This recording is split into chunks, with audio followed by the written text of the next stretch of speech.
Que la paix du Seigneur soit avec chacun et chacune d'entre vous. J'aimerais débuter ce soir par un message qui est tiré du livre de l'Apocalypse au chapitre 12. Et vous savez, lorsqu'on parle du chapitre du livre de l'Apocalypse, tout de suite, ce qui vient à l'idée des gens, c'est tout de suite apocalyptique. Et je crois qu'on est dans une saison où véritablement on vit des choses apocalyptiques qu'on ne pensait jamais qui arriveraient sur notre territoire. C'est toujours moins inquiétant quand ça se passe ailleurs, mais depuis le début de l'année 2015, eh bien, on se rend compte que ça frappe partout et notre nation n'est pas épargnée. Mais le véritable nom de ce livre, ce n'est pas Apocalypse, c'est Révélation. D'ailleurs, dans les Bibles anglophones, c'est The Book of Revelation. Et l'Apocalypse, c'est la révélation de Jésus-Christ. Oui, il y a des scènes apocalyptiques parce qu'il y a des choses terribles qui sont annoncées dans ce livre que l'apôtre Jean a reçu sur l'île de Patmos par le Saint-Esprit. Mais le thème, le cœur de ce livre, c'est la révélation de Jésus-Christ. Et ça se termine en disant « Viens, Seigneur Jésus, viens ». Et l'espérance des croyants, c'est le retour de Jésus-Christ. Nous attendons son retour. Et donc, je voudrais partager avec vous, tiré du chapitre 12, les versets 10 et 11. Il est écrit, et j'entendis dans le ciel une voix forte qui disait, « Maintenant le salut est arrivé, et la puissance et le règne de notre Dieu, et l'autorité de son Christ, car il a été précipité, l'accusateur de nos frères, celui qui les accusait devant notre Dieu jour et nuit. Ils l'ont vaincu à cause du sang de l'agneau et à cause de la parole de leur témoignage, et ils n'ont pas aimé leur vie jusqu'à craindre la mort. » Ils, c'est au pluriel. Et les « ils » au pluriel, ce sont les vainqueurs. Ce sont ceux qui ont vaincu. Qui ont vaincu qui? Ce qui nous est dit au verset 10, ils ont vaincu l'accusateur des frères qui, nuit et jour, se tenait devant le trône de Dieu, accusant les élus de Dieu. Et ils, les vainqueurs, l'ont vaincu comment? À cause du sang de l'agneau et à cause de la parole de leur témoignage. Et ils n'ont pas aimé leur vie jusqu'à craindre la mort. Je suis étonné de voir, dans peu importe les milieux où nous exerçons notre ministère, mon épouse et moi, de voir le nombre de chrétiens qui facilement se laissent accuser par le diable. Je pense qu'ils n'ont pas lu le chapitre 12 du livre des Révélations de Jésus-Christ parce qu'il a été précipité, l'accusateur. Son cas a été réglé, il y a 2000 ans, à la croix du Calvaire. Et Romains 8.1 nous dit qu'il n'y a maintenant aucune condamnation pour ceux qui sont en Jésus-Christ. Donc, un croyant ne devrait jamais se laisser accuser par un accusateur qui a été vaincu il y a 2000 ans. Et trop souvent de fois, les gens pensent que c'est le Saint-Esprit qui vient les accuser à cause de leurs fautes, de leurs manquements, de leurs péchés. Jamais. Mensonge du diable. J'aimerais vous dire aujourd'hui que le Saint-Esprit ne viendra jamais t'accuser. Le Saint-Esprit est là pour te convaincre de péché, de justice et de jugement. Jamais t'accuser. Donc, dès que tu te sens accusé, réflexe, lumière rouge, c'est l'accusateur. Et je n'ai pas à me laisser accuser par lui parce que son cas a été réglé par mon Sauveur Jésus-Christ il y a 2000 ans. Et donc, le Saint-Esprit, lui, de la façon dont il veut t'amener à la sainteté, c'est de venir te pointer ce qui ne va pas dans ta vie, les péchés avec lesquels tu es trop ami, que tu pratiques trop facilement, alors que tu n'as pas mesuré les conséquences de ce péché. Et le Saint-Esprit, il vient, lui, et il veut t'avertir. Il veut te convaincre de changer de voie. Il veut te convaincre de repentance. Il veut te convaincre de sainteté. Il veut te convaincre d'aller dans la vérité qui va te rendre libre. Mais jamais il t'accusera. Donc, l'accusateur ayant été vaincu, les vainqueurs se positionnent non seulement en tant que vainqueurs, mais ils le font parce qu'ils ont compris ce que le sang de l'agneau représentait. Est-ce que mon frère, ma sœur, tu sais ce que le sang de l'agneau représente? Sans le sang, Il n'y a aucun pardon des péchés. C'est par le sang de Jésus que vous et moi avons été justifiés, sanctifiés, pardonnés, réconciliés avec Dieu. Et c'est une importance capitale et je vous encourage à vous-même sonder les Écritures avec tous les outils que nous avons à notre disponibilité aujourd'hui. Il est facile de faire une étude sur tous les versets qui parlent du sang. Et vous allez voir l'importance du sang. Et lorsque tu as compris que parce que Jésus-Christ a versé son sang à la croix, eh bien, les puissances démoniaques n'ont plus aucun avantage sur toi, ne peuvent plus avoir de pouvoir sur toi si tu as appliqué le sacrifice du sang de Jésus-Christ sur ta vie. Vous savez, lorsque les 10 plaies d'Égypte ont eu lieu et la sortie d'Égypte du peuple qui a été libéré par Moïse, eh bien, la 10e plaie, c'était la mort de tous les premiers-nés. Et Dieu avait donné un ordre à Moïse. Il a dit, voici ce que tu vas ordonner aux enfants d'Israël de faire. Ils vont prendre un agneau parfait. Et cet agneau parfait, ils vont l'immoler sur le seuil de leur maison, le seuil de la porte de la maison. Ils vont prendre des branches d'hysope qu'ils vont tremper dans le sang de l'agneau et ils vont oindre le linteau et les poteaux de la maison. Et donc, prophétiquement, c'était déjà l'annonce que le sang de Jésus-Christ qui serait versé à la croix de Golgotha, eh bien, nous épargnerait de l'ange destructeur, de l'ange de la mort. Et Dieu avait dit à Moïse que toutes les maisons sur lesquelles le sang serait appliqué, eh bien, aucun fléau ne les atteindrait. Aucune mort ne se produirait dans la maison où le sang avait été appliqué. Nous, dans nos temps de prière et d'intercession, nous plaidons et nous appliquons le sang de Jésus sur nos projets, sur nos vies, sur nos enfants, gendres, belles-filles, petits-enfants, tous ceux qu'on aime, qu'on chérit, on les met sous la protection du sang de l'agneau. La Bible ne nous raconte pas si tous ceux qui étaient dans la maison avaient foi en Dieu, croyaient en Dieu, mais ils ont été au bénéfice du sang qui avait été appliqué sur la maison. Et moi, j'ai cette profonde conviction qu'en appliquant le sang de Jésus sur ma vie, sur notre ministère, sur nos enfants, sur tous ceux qu'on aime, sur nos projets, sur nos biens, sur toutes choses, nous appliquons le sacrifice. Quand je dis appliquer le sang de Jésus, vous aurez compris qu'il s'agit de se positionner par rapport à ce que Christ a accompli à la croix et ce que le fait d'avoir versé son sang. Il aurait pu mourir de différentes façons. Non, il fallait qu'il verse son sang pour que nous soyons réconciliés à Dieu, pardonnés, purifiés de nos péchés, etc. Donc, les vainqueurs sont ceux qui ont compris ce que le sang de l'agneau représentait.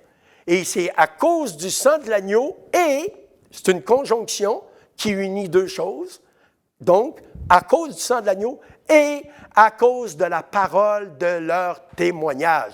Et je crois que ça, c'est quelque chose qui manque aujourd'hui. On manque de témoins, on manque de témoigner. Et c'est à nous de nous positionner. Nous sommes des porteurs de vie. Bien-aimés, 35 ans passés, un homme a osé me dire que le jour où j'en aurais assez de mener ma vie tout seul, que je pouvais la donner au Seigneur Jésus-Christ et que ma vie pouvait changer. Je n'avais rien raconté de ma vie à cet homme, mais j'étais en instance de divorce, je venais de faire un dépôt de bilan et j'étais lié par une dépendance quotidienne à la cocaïne. J'étais accro de drogue depuis 18 ans. Il n'y a rien qui allait dans ma vie. Il y avait beaucoup de gens autour de moi pour me dire ce qui n'allait pas dans ma vie, mais personne pour m'offrir une solution. S'il y a des gens que ça ne va pas dans leur vie autour de vous, dites-leur pas que ça ne va pas, ils savent. C'est leur vie. Ils savent que ça ne va pas. Mais osez leur présenter une solution. Et cet homme ne m'a pas prêché de Genèse à Apocalypse. Il m'a mis au défi que le jour où j'en aurais assez de mener la vie que je menais, sans savoir quelle était, mais aujourd'hui, j'ai compris qu'il était rempli du Saint-Esprit et qu'il a su voir au-delà de mes masques que ça n'allait pas dans ma vie, eh bien que si je la donnais au Seigneur Jésus-Christ, ma vie pourrait changer. Combien il y en a, est-ce que le nom de Jésus a changé votre vie? Il a changé la mienne. C'est un nom qui est puissant. Et parce que Jésus s'est rendu obéissant jusqu'à la mort, même jusqu'à la mort sur la croix, la Bible nous dit que Dieu l'a souverainement élevé et il l'a fait asseoir dans les lieux célestes, au-dessus de toute domination, de toute autorité, et il lui a donné le nom qui est au-dessus de tous les noms. Le nom de Jésus est un nom puissant. Et 4 mois après que cet homme d'affaires m'avait mis au défi que le jour où j'en aurais assez de mener ma vie seule, de la donner au Seigneur Jésus-Christ, eh bien, seul dans mon petit appartement de Montréal, vous aurez reconnu à mon accent que je viens du Québec, Canada, français, et dans ce petit appartement, seul devant mon miroir, dégoûté de qui j'étais devenu, eh bien, avec les pensées sombres qui m'envahissaient, une parole a fait son chemin à travers toutes ces pensées négatives, et c'était « Quand t'en auras assez, donne ta vie au Seigneur Jésus-Christ ». Et ce soir-là, je me suis tourné vers ce Jésus dont je connaissais l'histoire. J'en avais entendu parler. On m'avait bassiné avec Jésus depuis mon enfance jusqu'à mon adolescence. Mais je ne le connaissais pas personnellement. Et là, je me suis tourné vers ce Jésus et j'ai dit, si vraiment tu existes, si vraiment tu es le Fils de Dieu, prends ma vie faisant ce que tu veux. Et j'ai dit, si tu es Dieu, tu es puissant. Un Dieu, c'est censé être puissant. J'ai dit, délivre-moi de la drogue. Et j'ai été instantanément délivré de mes 18 années de consommation de drogue. Le nom de Jésus est un nom puissant. Mais pour que la puissance du nom de Jésus puisse se manifester dans ma vie, il a fallu 2 conditions. La première, c'est qu'on m'en parle. Qu'on me dise que je pouvais lui donner ma vie et que lui avait la puissance de changer ma vie. Et la deuxième condition, il a fallu que je le fasse. Ce n'est pas juste d'entendre la parole de Dieu qui va changer ta vie. C'est si tu fais ce que la parole de Dieu dit. Et aujourd'hui, je bénis cet homme qui s'est positionné en vainqueur pour moi, qui n'a pas eu peur de ce que je pouvais penser de lui en tant qu'homme d'affaires, parce que c'était un rendez-vous d'affaires dans lequel j'étais. Il y a eu un amour pour mon âme plus grand que toutes les peurs qu'il pouvait avoir de témoigner de sa foi à un inconnu, à quelqu'un qu'il rencontrait pour la première fois. Et à cause de cet homme qui a osé me mettre au défi de donner ma vie à Jésus-Christ, ma vie a été complètement transformée. Et ça fait 25 ans que je suis à temps plein à servir ce Dieu merveilleux. Et je peux vous dire qu'il est un Dieu fidèle. Moi, je n'ai pas toujours été fidèle, mais lui est toujours fidèle. Lui est toujours demeuré fidèle. Mais si personne ne témoigne, comment les gens vont se convertir? Et comment ils vont se convertir s'il n'y a pas personne qui est envoyé? Ça, c'est pour les ministères d'évangélistes.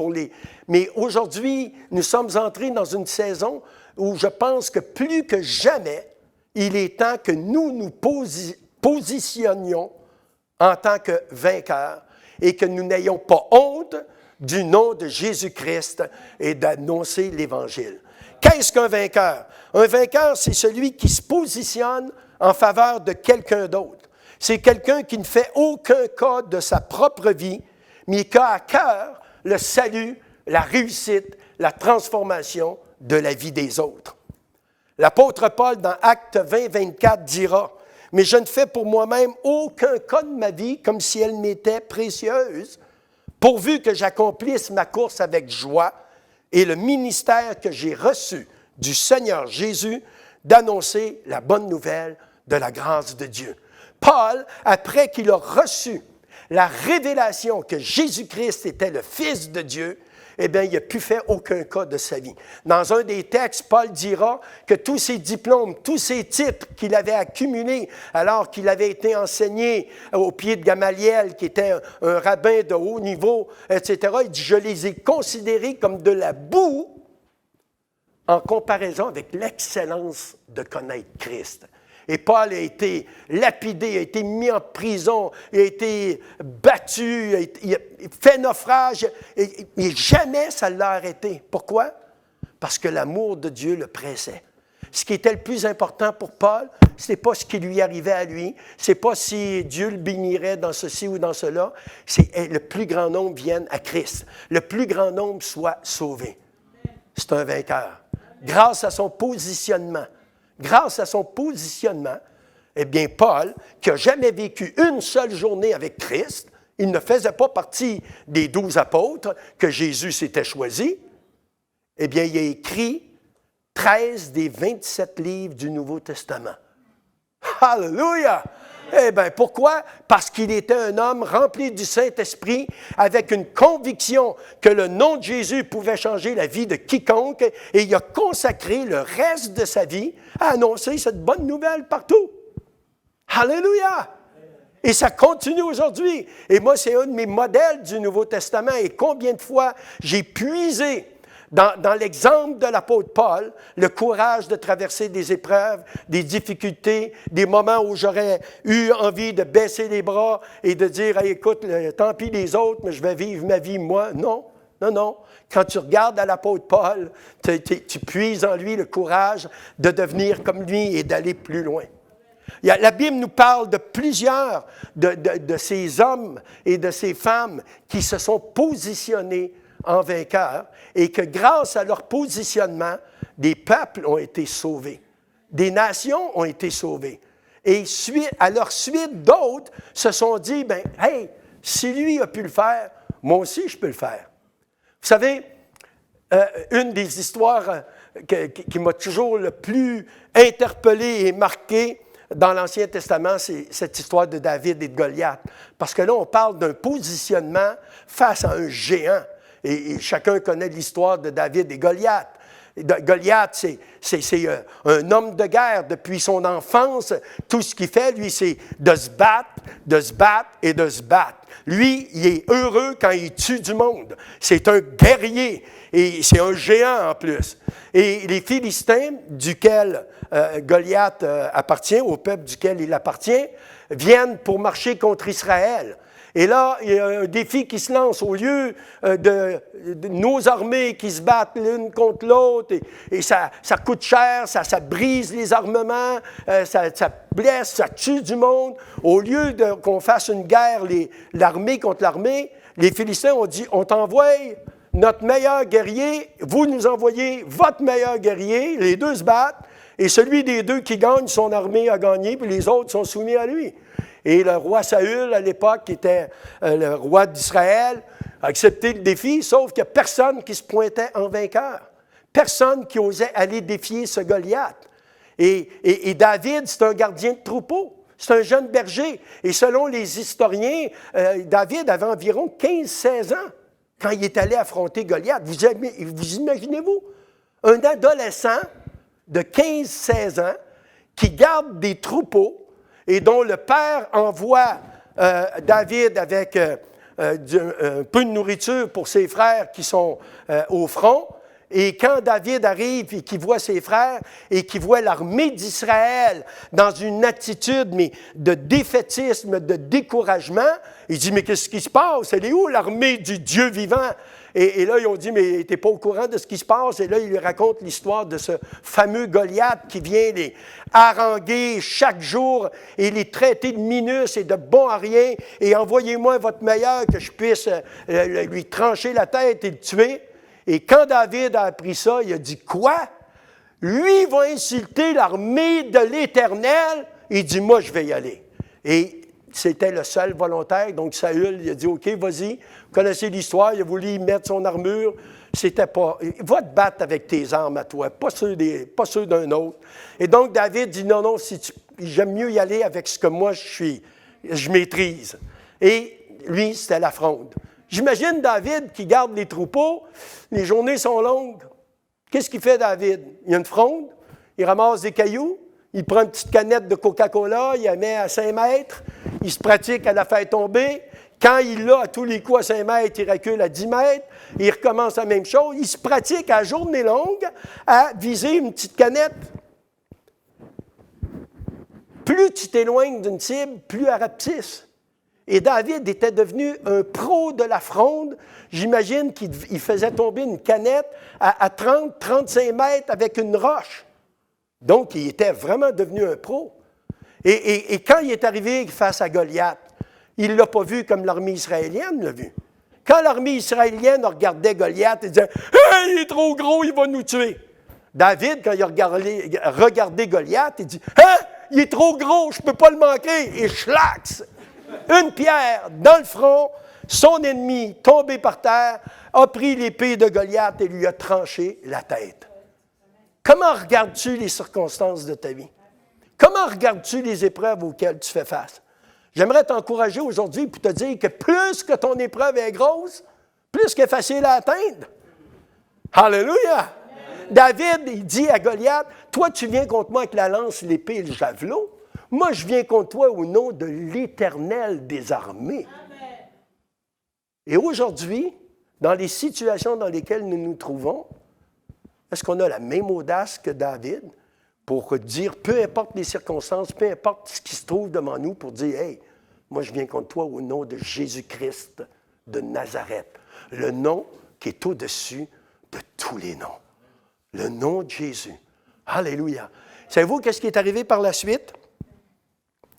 Avant David, il n'y a pas une place dans la Bible où on nous dit, raconté que quelqu'un avait tué un géant. Après que David a tué Goliath, dans 1 Chronique 20, verset 5, il est écrit, il y eut encore une bataille avec les Philistins, et Elkanah, fils de Jaïr, tua le frère de Goliath, Lakmi de Gath, qui avait une lance dont le bois était comme une ensouple de tisserand.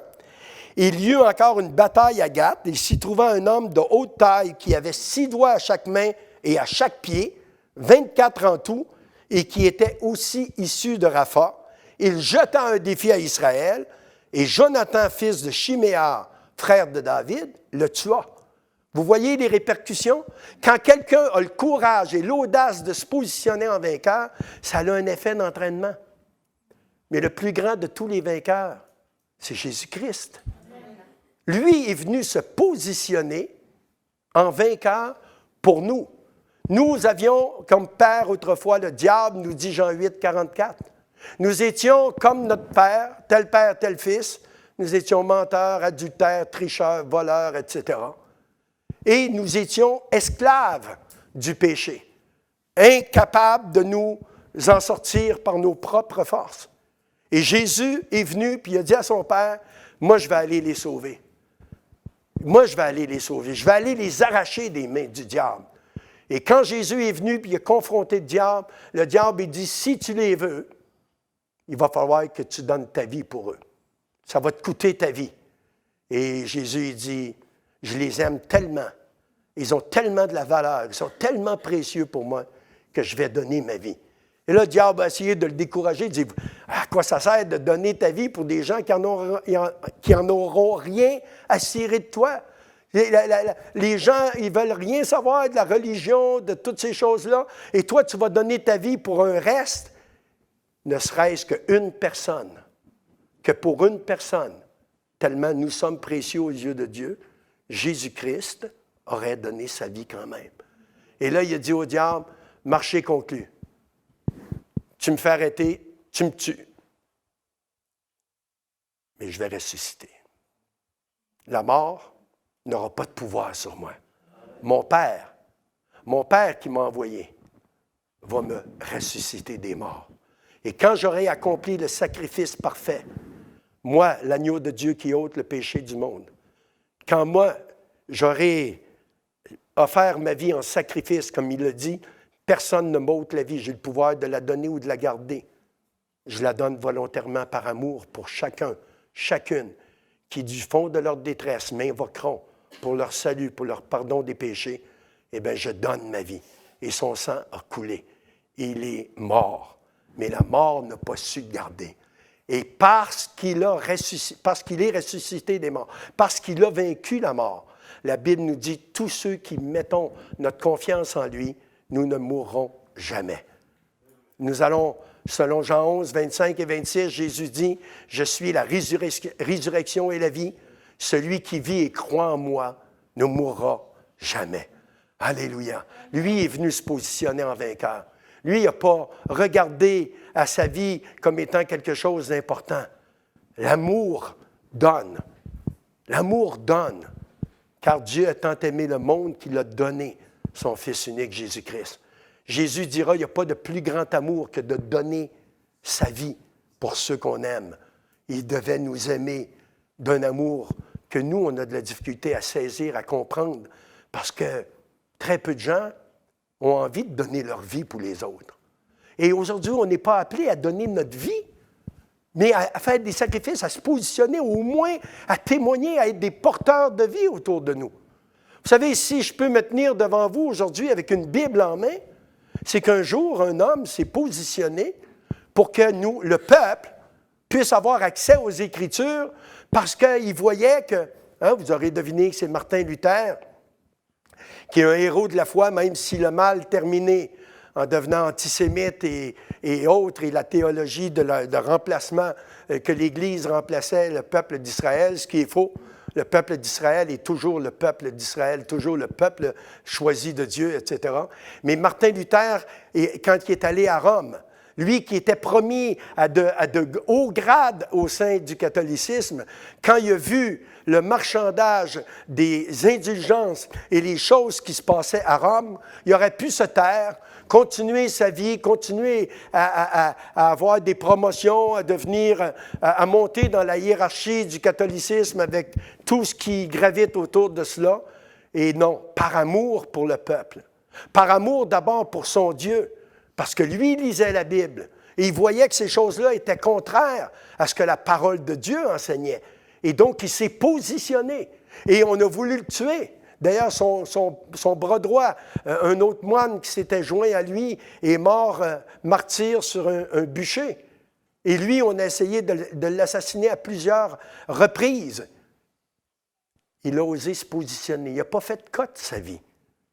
Martin Luther King, un vainqueur encore plus récent, pour abolir, pour donner aux Noirs américains et les Noirs partout sur la planète les mêmes droits que les Blancs, alors que la ségrégation avait été réglée au début de la création des États-Unis avec Abraham Lincoln et autres. Malgré cela, eh bien, les Noirs étaient toujours regardés comme inférieurs et autres. Il a fallu un homme qui se positionne pour faire arriver des choses. Maintenant, j'en arrive à nous. Nous, est-ce que nous, on est prêts à nous positionner pour notre entourage? Est-ce que vous avez autour de vous des hommes, des femmes, des enfants, conjoints, frères, sœurs, des personnes que vous aimez et qui ne sont pas sauvées? Pouvez-vous vous imaginer le ciel sans vos enfants? Que serait le ciel sans nos enfants? Sans nos gendres, belles-filles, petits-enfants, tous ceux qu'on aime, nos frères et sœurs? Il me semble qu'il manquerait de quoi au ciel s'ils n'étaient pas là? Moi, je veux qu'ils soient sauvés. Alors, qu'est-ce que je fais? Je me positionne. Je n'aurai de cesse de leur annoncer le salut que jusqu'au jour où ils, par un exercice de leur libre choix, plieront le genou devant Dieu, se reconnaîtront pécheurs et à travers la repentance, recevront le pardon de leurs péchés et la réconciliation avec Dieu. Et il y a un prix à payer pour cela. Et le prix commence dans le lieu secret de ta maison. Vous savez, la majorité des gens ont peu de temps pour prier, à travers toutes les activités qu'on a, mais la majorité des chrétiens prennent quand même un temps pour prier. Alors imagine-toi si le peu de temps que tu as pour prier, au lieu de venir dans la présence de Dieu et, comme c'est le cas dans beaucoup de prières, Dieu donne-moi ci, Dieu donne-moi ça, Dieu fait ceci, Dieu fait cela, et beaucoup de nos prières sont centrées sur nos besoins à nous. Tu t'imagines un vainqueur? Un vainqueur, c'est quelqu'un qui arrive dans son temps de prière et qui commence à louer Dieu et à le bénir pour qui il est, pour les promesses qu'il nous a laissées par écrit dans sa parole. Un Dieu qui est fidèle, un Dieu qui veille sur sa parole pour l'exécuter, un Dieu qui veille sur sa parole pour l'accomplir. Et que ce Dieu-là, ce temps de prière, tu viens vers lui et tu dis, écoute Dieu, moi je veux juste te louer, t'adorer, bénir ton Saint-Nom. Et de toute façon, ta parole me dit qu'avant même que la parole soit sur ma bouche, tu connais déjà ce que je vais dire, donc je ne veux pas perdre de temps à te demander des choses pour moi. Tu connais mes besoins, tu es un bon papa, je suis ton enfant, tu es un Dieu d'amour, tu es un papa d'amour, et c'est toi qui prends soin de moi depuis tellement d'années. Eh bien, aujourd'hui, mon temps de prière, je veux le consacrer pour un tel, pour une telle. Et là, tu entres dans le combat spirituel. Et le vainqueur est celui qui se positionne entre le diable, qui les garde voilés, le diable qui les garde dans un mensonge. Et tu enlèves le voile, et tu enlèves cet esprit de mensonge, et tu délies un esprit d'amour de la vérité sur les personnes que tu aimes. Et tu te tiens en vainqueur jusqu'à la victoire. Tant que tu n'as pas vu la personne que tu aimes et pour qui tu intercèdes, tant que tu ne l'as pas vu plier le genou, eh bien, tu continues à intercéder. Mais tu ne te contentes pas d'intercéder pour elle chez vous. Tu vas vers cette personne, tu lui parles de l'amour de Dieu, tu la mets au défi de mettre Dieu au défi. Et si tu veux savoir si Dieu existe, tu n'as pas besoin de moi, demande-le lui. C'est un Dieu vivant. Si tu l'invoques de tout ton cœur, si tu es sincère dans ta recherche de Dieu, si tu veux vraiment savoir s'il y a un Dieu, si ce Dieu existe, si c'est un Dieu d'amour, eh bien, demande-lui, il va te répondre. Il va se révéler à toi parce qu'il te cherche. La Bible nous dit que ce n'est pas nous qui avons choisi Dieu, c'est lui qui nous a choisis. Jésus dira, ce n'est pas vous qui m'avez choisi, c'est moi qui vous ai choisi. Et nous, qu'est-ce qu'on a fait? On a répondu à son choix. C'est ça le seul avantage qu'on a, ce qui nous démarque du non-croyant, c'est qu'on a répondu à son appel. Il est venu frapper à notre porte et on a ouvert. Il est entré. Il s'est révélé à nous. Il nous a pris dans ses bras d'amour et il nous a convaincus de l'amour qu'il avait pour nous et il nous a révélé qui nous étions véritablement à travers sa parole. Et nous avons cru cela et on a commencé à cheminer. Il y a eu une nouvelle vie qui a commencé depuis le jour où il s'est révélé à nous. Eh bien, moi, je veux qu'il se révèle à travers toutes les personnes que j'aime. Je ne veux pas en perdre une seule. Mais avec les événements qu'on a vécus dernièrement, je dois élargir mon champ d'action. Vous savez, les terroristes qui commettent ces actes infâmes sont aux yeux de leurs proches des vainqueurs. Parce qu'ils ne font aucun cas de leur vie. Pour une cause qui amène la mort, ils se donnent la mort. Ils sont prêts à mourir. La mort, pour eux, c'est rien. Ils sont prêts à mourir pour une mission, pour une conviction qu'ils ont, mais qui amène la mort. Nous, c'est la vie qu'on amène. Le nom de Jésus est porteur de vie. Non seulement la vie éternelle, mais il a changé ma vie terrestre. Il y a 32 ans de vécu sans Christ, il y a une rencontre avec le Christ et 35 ans de vécu avec lui, et je peux vous garantir que ce n'est pas la même vie que j'avais avant de le rencontrer. Ce n'est pas la même vie. Et c'est cette vie-là que Dieu nous offre. Et elle se trouve dans son Fils Jésus-Christ. Car il n'y a de salut en aucun autre, car il n'y a sous le ciel aucun autre nom qui a été donné parmi les hommes par lequel nous puissions être sauvés. Seul le nom de Jésus peut nous sauver. Mais ce nom-là, osons le proclamer. Eux se sont mis à part, se sont entraînés, ils ont quitté famille et ils se sont entraînés pour une cause de mort. Et la majorité en sont morts, ont donné leur vie pour une cause de destruction. Bien-aimés, qu'est-ce que nous, on attend pour se lever, pour être les porteurs de vie que Dieu cherche? Dieu cherche des porteurs de vie. Tu n'as pas à évangéliser la planète entière. Cet homme d'affaires dont je vous ai raconté le témoignage ne m'a pas prêché de Genèse à Apocalypse. Il a mentionné le nom qui est au-dessus de tous les noms.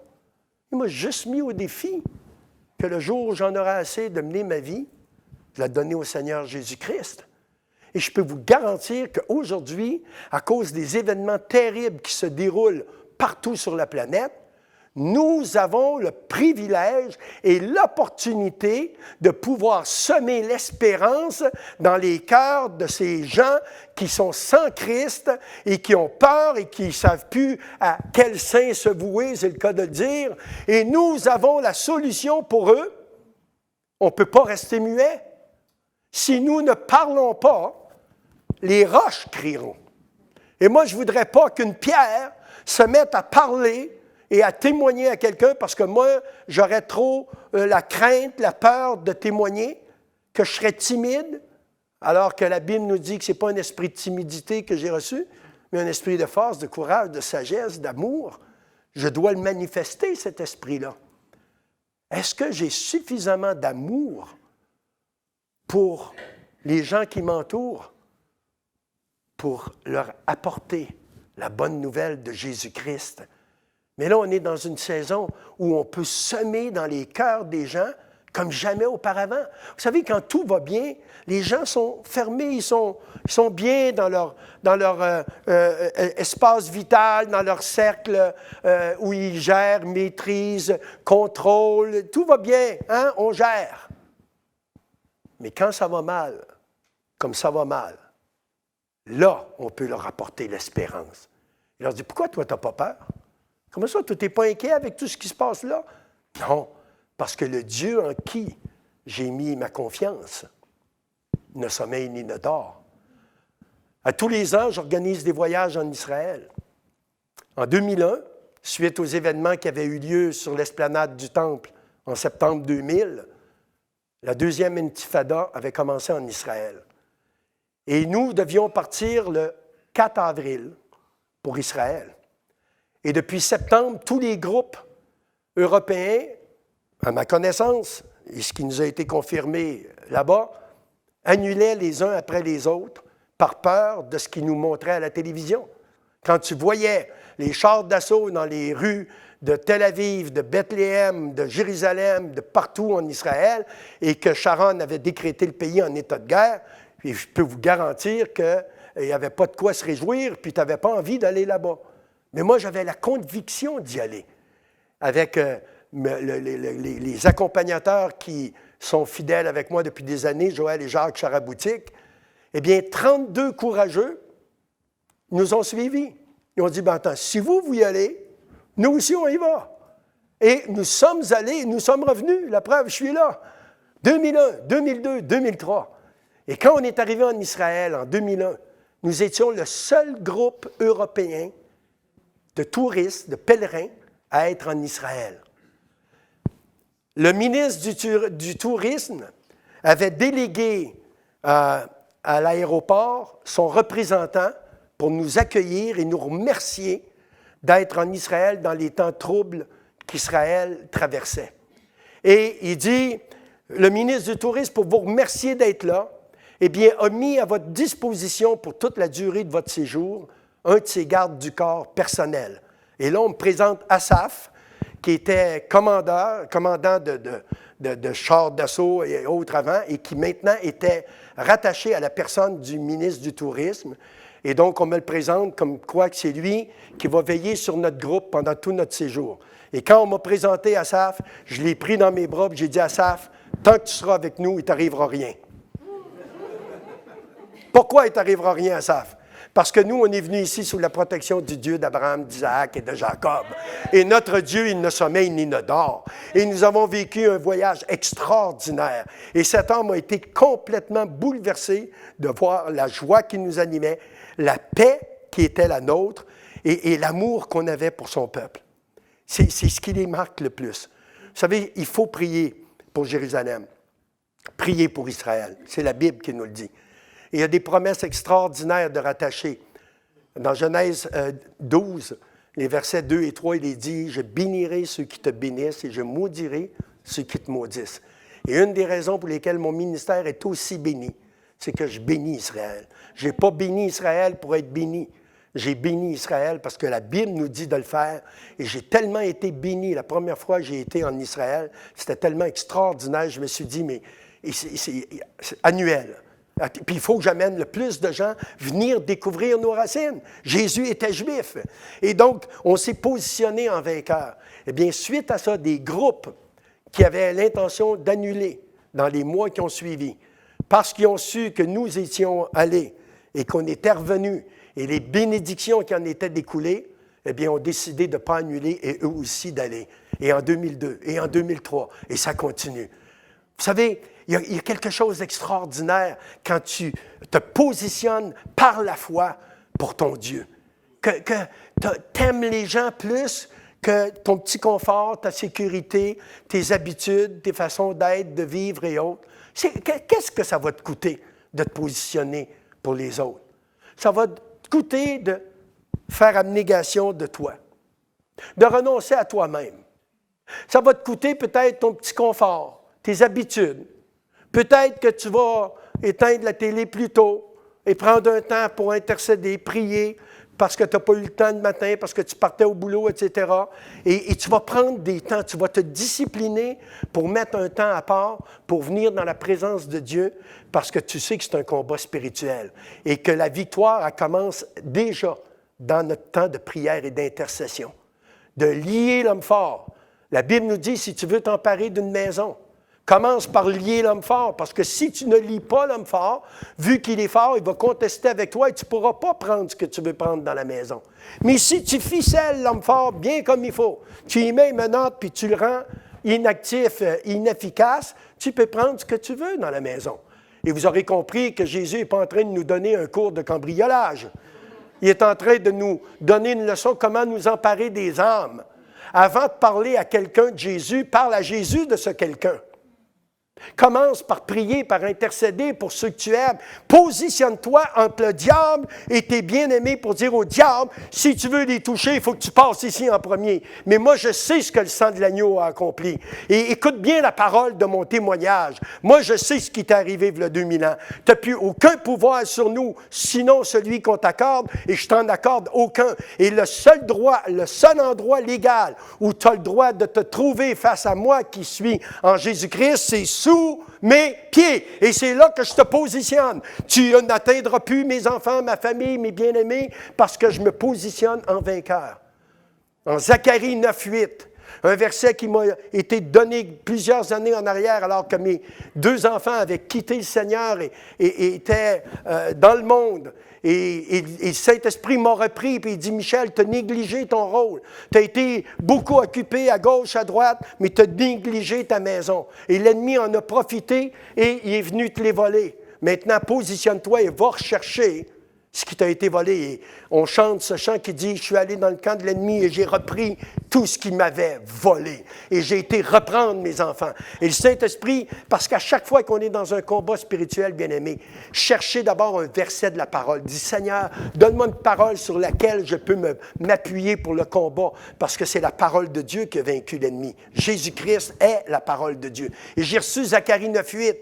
Et Zacharie 9:8 dit, je camperai autour de ma maison pour la protéger contre les allants, contre les venants, et l'oppresseur ne viendra pas près d'elle, car maintenant, mes yeux sont fixés sur elle. Et là, j'ai repris mon rôle d'intercesseur, mon rôle de vainqueur, mon rôle de souverain sacrificateur de ma maison, et je me suis positionné, puis j'ai dit au diable, maintenant, t'enlèves tes mains sur mes enfants. Moi et ma maison, nous servirons l'Éternel. Crois au Seigneur Jésus, tu seras sauvé, toi et ta famille. Dieu m'a promis qu'il ramènerait mes enfants du pays dans lequel l'ennemi les gardait captifs. Et j'appelle ces choses à l'existence au nom de Jésus-Christ. Je déclare que mes enfants reviennent dans la maison du Seigneur. Et dans les 2 années qui ont suivi, mes 2 enfants sont revenus au Seigneur. Il y a une puissance dans notre combat spirituel. Et je voudrais terminer avec ceci. Dans Ésaïe 6, verset 8, il est dit, « Qui enverrai-je? Je cherche quelqu'un? Personne. » Et Ésaïe dit, « Me voici, envoie-moi. » Au début de ma conversion, est arrivé un évangéliste itinérant dans l'assemblée où je me suis converti. Et cet homme m'a fait un appel sur Ésaïe 6, 8. Il dit, « Dieu cherche encore aujourd'hui des hommes et des femmes sur qui il peut compter, qui peut envoyer pour l'œuvre, la mission qu'il veut accomplir. Qui enverrai-je? » Et moi, dans mon zèle de nouveau croyant, j'ai levé la main. Dieu dit, je l'ai vu ta main. 8 ans plus tard, Dieu dit, te souviens-tu de ce dimanche où il y a eu cet appel, qui enverrai-je? Et tu as levé la main, tu as dit, me voici, envoie-moi. Eh bien, il dit, c'est le temps, quitte tout et suis-moi. S'il m'avait dit ça 8 ans avant, ça aurait été facile de tout quitter. J'avais fait dépôt de bilan, j'avais rien à perdre. Mais avec les principes de la parole de Dieu, Dieu m'a fait prospérer. J'étais devenu un homme d'affaires prospère. Et là, Dieu, en pleine réussite, en pleine gloire, réussite financière, professionnelle et autres, il dit maintenant, quitte tout et suis-moi. Et j'ai quitté et je ne l'ai jamais regretté. Alors aujourd'hui, Dieu t'appelle. Dieu t'interpelle. Qui enverrai-je? Qui va se positionner en vainqueur? Pour toutes ces personnes pour qui je suis mort, pour qui j'ai donné ma vie, pour qui j'ai versé mon sang. Qui ira leur dire que je les aime, que je suis mort pour eux? Qui va se positionner pour la vie alors que la mort est partout? Je prie de toute ma foi que ce message ne sera pas en vain, mais qui va susciter dans le cœur de nombreuses personnes cette conviction qu'il est temps de se positionner et de répondre à l'appel de Dieu et de dire « Me voici, envoie-moi ». C'est la grâce que je vous souhaite. Au nom de Jésus-Christ. Amen.